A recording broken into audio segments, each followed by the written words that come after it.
democracy in Nigeria was midwifed by General Abdulsalam Abubakar's administration. Based on this, there are people who think, therefore, that Nigerians owe a debt of gratitude to the nation's military. Since military rule is no longer fashionable globally, the nation's constitution conferred the responsibility of defending the nation's territorial integrity on land, sea, and by air on the tri-services. We have dominated the ground sufficiently well, and all we are trying to do is encourage the men to do much more, so that the people can go about their businesses without any let or interest.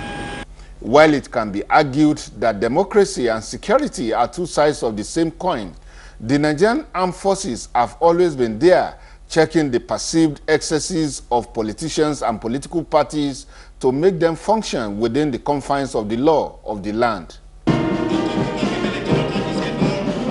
In the course of maintaining law and order in the internal security operations through the establishment of joint and special task forces, the Nigerian armed forces are engaging in humanitarian, philanthropic, and infrastructural developments. Any new soldier being inducted in Niger Delta, for instance, receives amphibious training.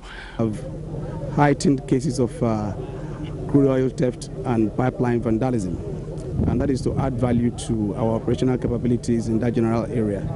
To give moral and inspirational support to all officers and men who are on ground. Recent exercise a hearing by the Nigerian Air Force in Bayelsa State, Chief of Army Staff Conference in Delta State, and the Nigerian Navy medical outreach are geared towards promoting civil-military relations in a democratic environment.